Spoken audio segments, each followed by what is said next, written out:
thank the members of the National Leadership Prayer Breakfast for this special opportunity to share in this 42nd anniversary of the breakfast.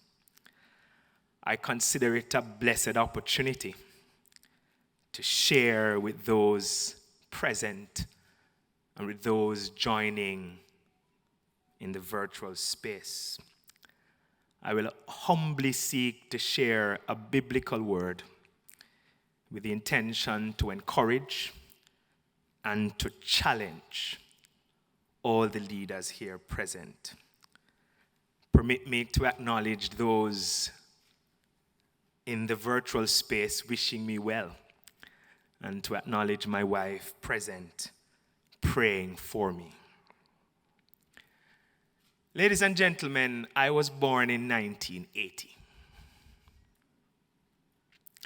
Approximately 5 weeks before the general election in that year.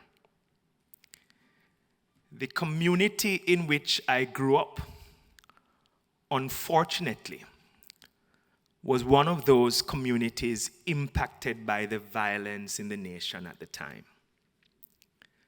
My mother and father, with whom I spoke this morning, told me a story that in that period, while I was in her belly waiting to be born,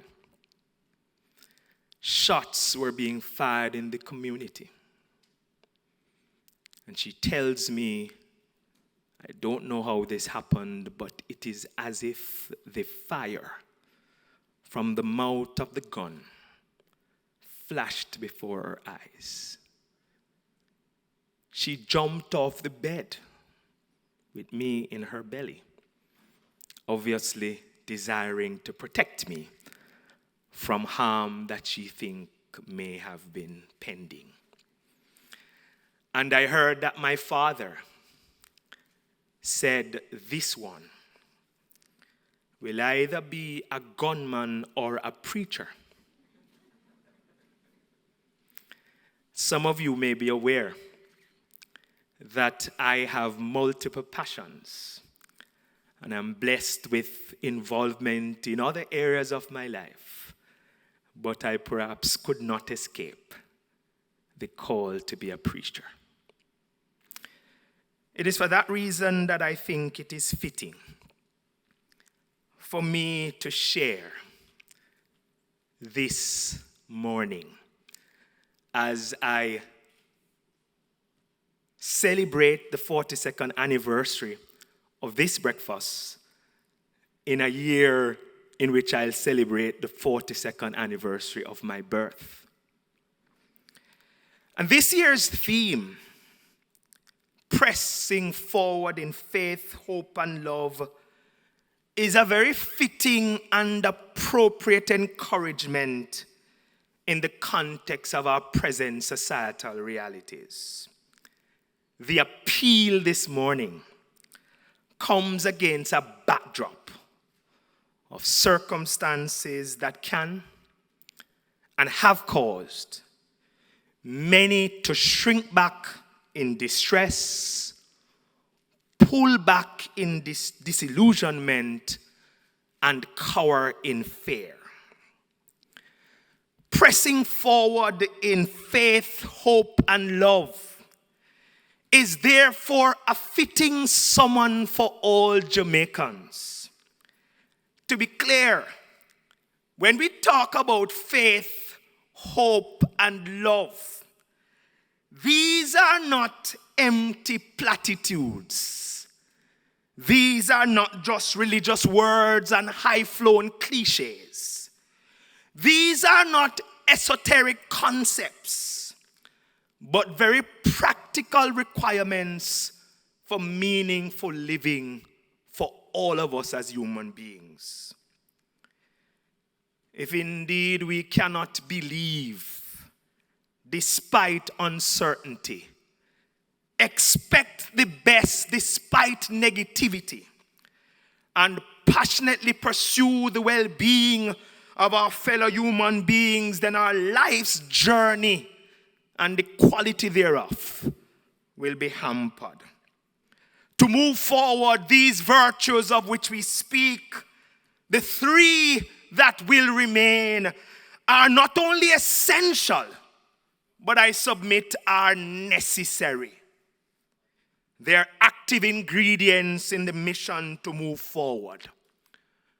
But permit me, ladies and gentlemen, to make clear that the how in the theme, faith, hope, and love, cannot be considered sufficiently without dealing with the what in the theme, moving forward. I am suggesting that faith, hope, and love, the necessary virtues to move forward, must have a vehicle for moving forward.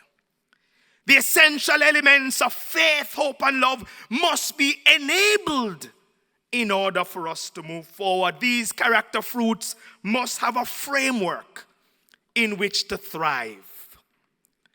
I therefore suggest two imperatives if pressing forward in faith, hope, and love is going to be reality and not just rhetoric.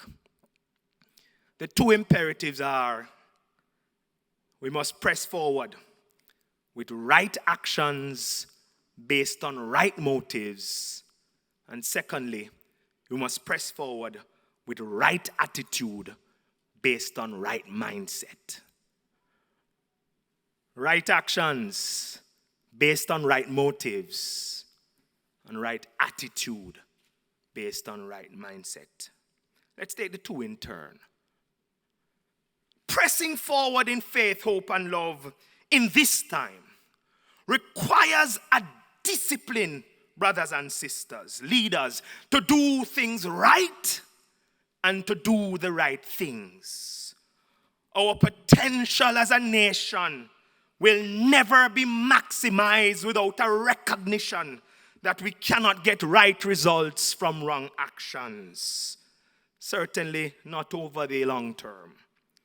We cannot achieve great outcomes without right inputs. We cannot reach high heights with horrendous habits. Truly, if we're honest, we will confess that while as a nation we have much to be proud of, we have performed below our potential because of our failure over many years to do things right and to do the right things. We have underperformed despite the richness of our heritage, despite the skills of our people, despite the bounty of the blessings of the Lord on our land. And I suggest that this underperformance is significantly related to the accumulation of wrong things done and things done wrongly. Our country has bled and continues to bleed from the wounds inflicted by those who are determined to do wrong, and perhaps aided and abetted by those who have failed to resolve that determination with equal commitment in the opposite direction. I therefore want to raise up this morning a portion of a written message captured in 1 Corinthians 13 by a transformed man who became a transformational leader. His name is Paul. He wrote this message to a city called Corinth, a Greek city, who at the time was facing their own set of spiritual and social problems. And I see in this portion of the scripture, particularly the portion between verse 1 and 3, an emphasis on right actions based on right motives. Because indeed, what is right action if it's not based on the right motives? I see in the text a strong suggestion that right actions based on right motives are what really matter. We need to do the right things, and we need to do the right things for the right reason. He says in the text that was read earlier, if I speak in the tongues of men, but do not, and angels, but do not have love, then I am a resounding gong or a clanging cymbal. He says, if I have the gift of prophecy, and I can fathom all mysteries and all knowledge, and if I have faith that can move mountains, but I do not have love, he says, I am nothing. He says, if I give all that I possess to the poor, but do not have love, that I do it to boast, but have no love, him say, I gain nothing. This hard-hitting, tough-talking spiritual leader in this intriguing text assumes an interesting posture.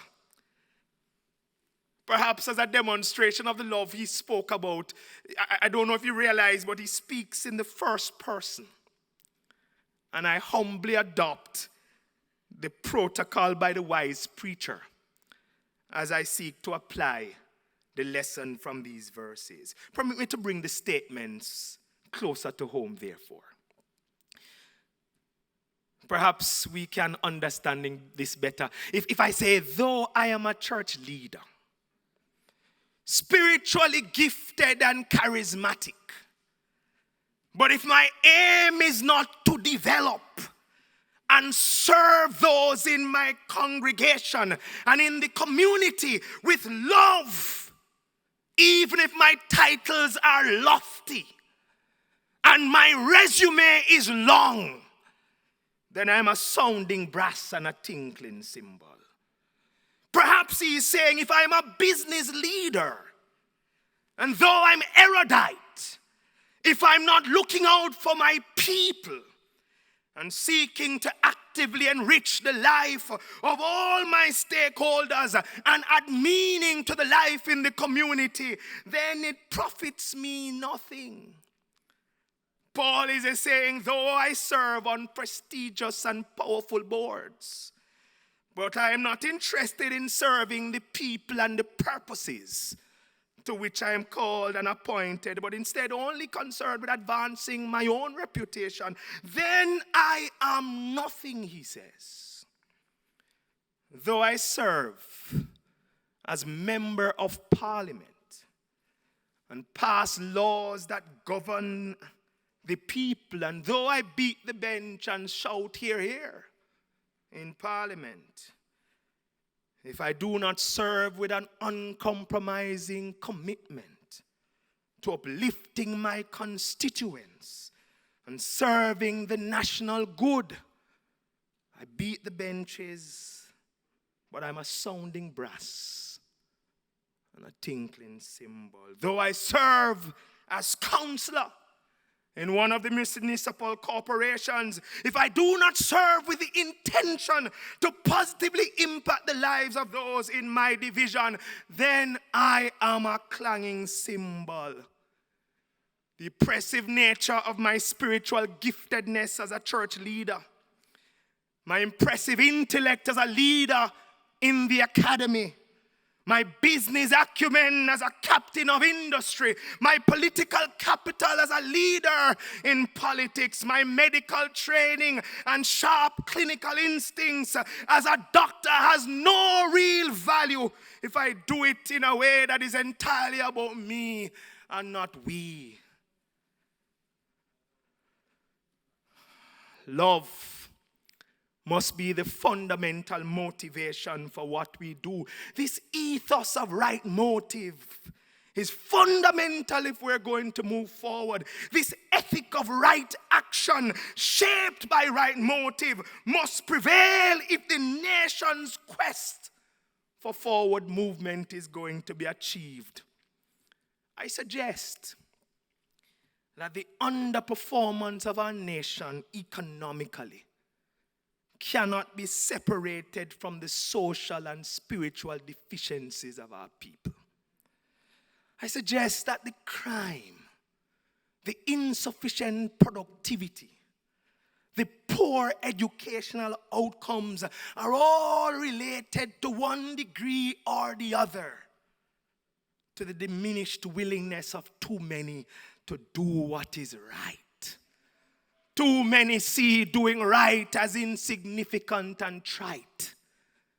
Too many devalue right and elevate might. Too many are wrong and strong.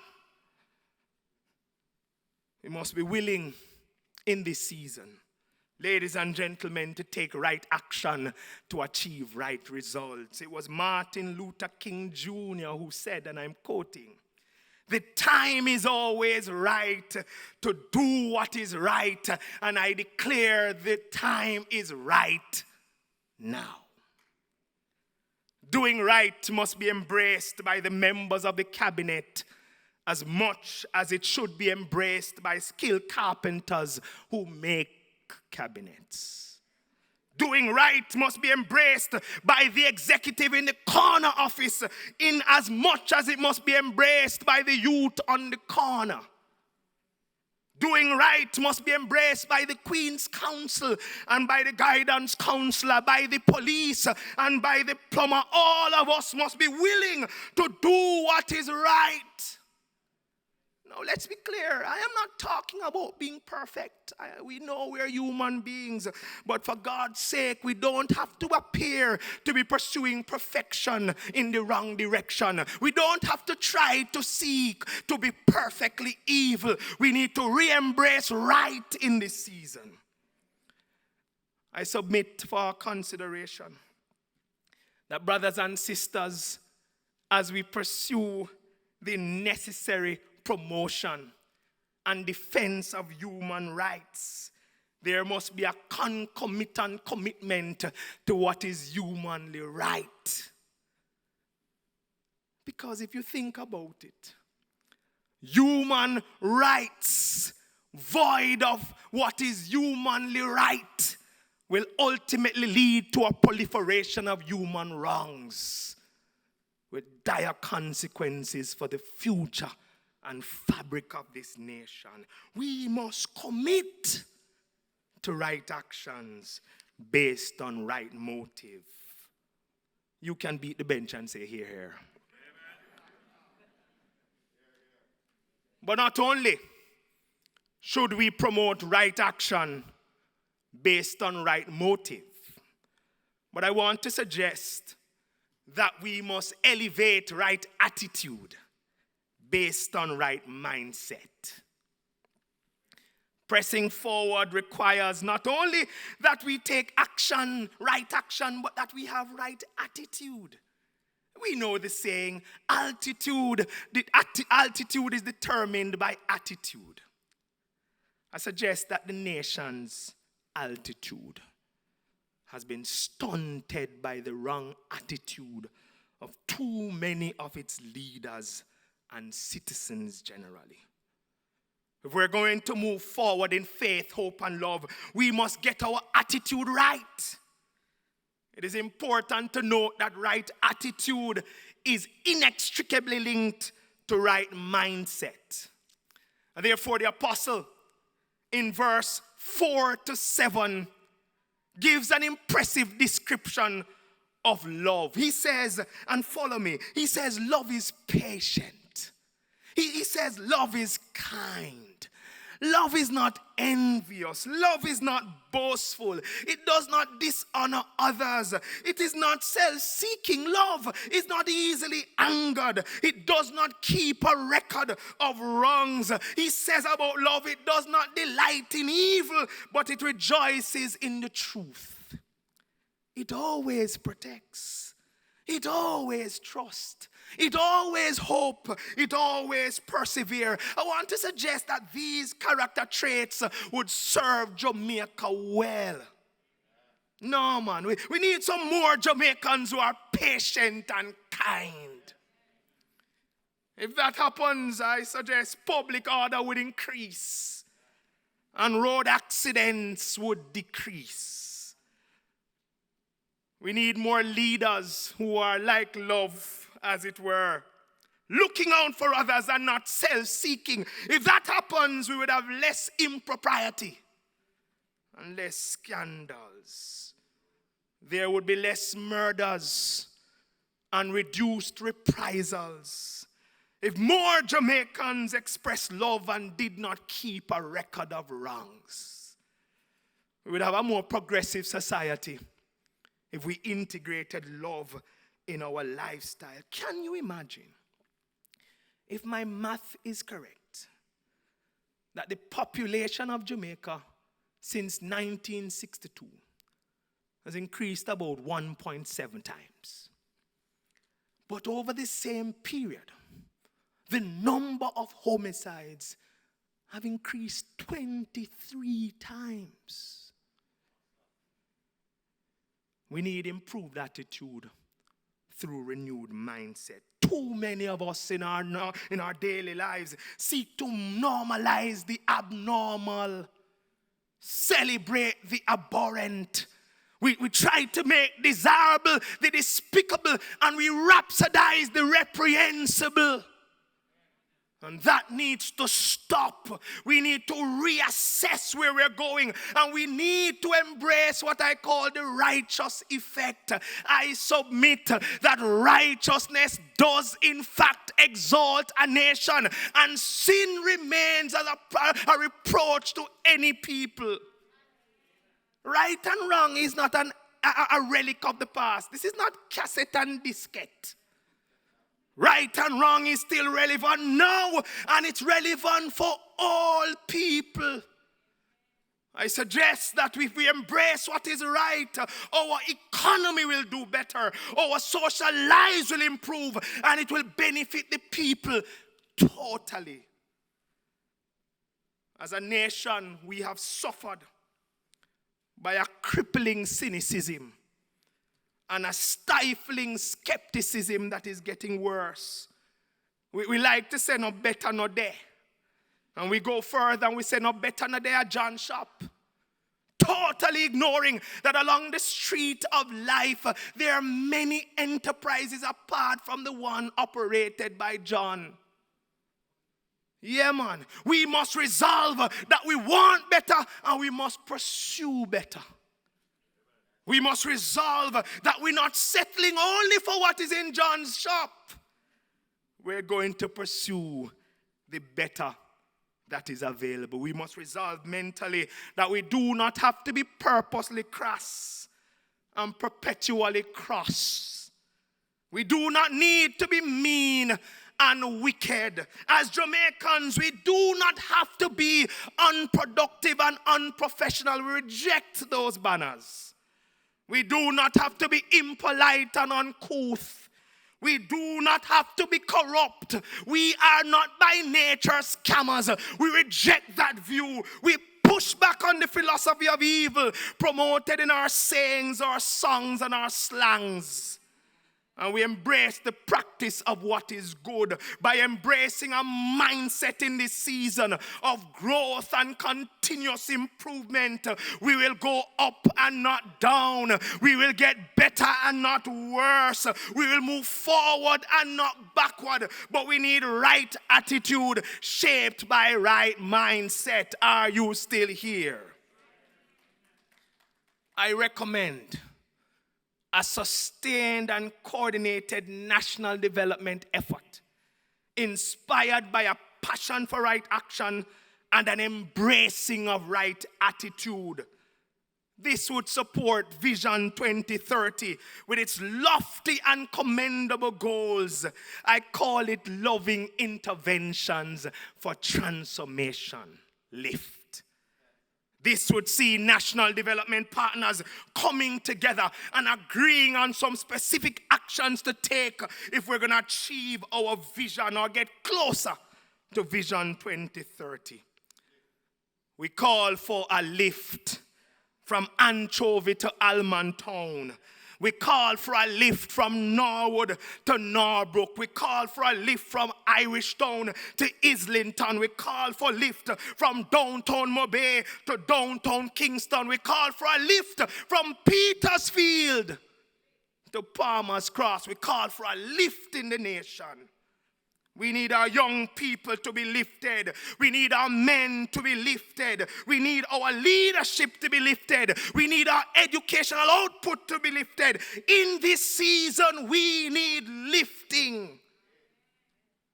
Some of the guiding principles for Vision 2030, only 8 years away, must be supported by a strong action plan built on right actions and right attitude. This would help us with the social cohesion we're talking about and with the transformational culture that we seek. It is full time, brothers and sisters. In the interesting verse in verse 11 of the chapter read earlier, Paul says, when I was a child, I spoke as a child. I reasoned as a child. But when I became an adult, I put away that which is childish. We're on the verge, ministers, leaders, of celebrating our 60th anniversary as an independent nation. And while we're still a relatively young nation, we are no longer a nation child. We must grow beyond our juvenile tendencies to emphasize self over community, me over we, party over country, self and sectoral interests over national well-being. We must rise above our puerile behaviors and infantile thinking. We must show our maturity as a nation in the way we think and behave. We must rise up in this 60th year to be and become the great nation we are destined to be. We must summon the will to renew and to rise. This must be our when. Our when must come. Our when is now. Let us arise and make it happen. Brothers and sisters, if we're going to move forward with faith, hope, and love, it requires an increased commitment to take action. It requires building a culture characterized by right attitude. Taking right action is about doing. And embracing right attitude is about being.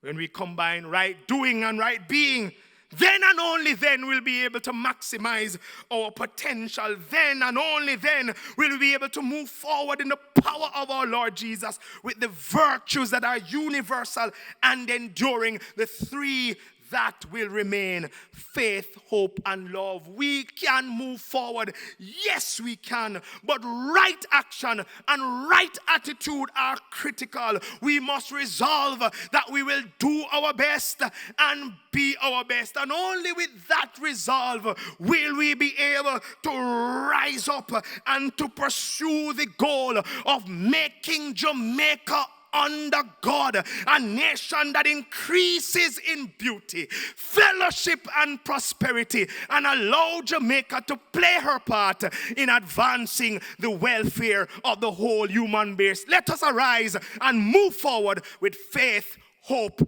and love. God bless you. God bless you.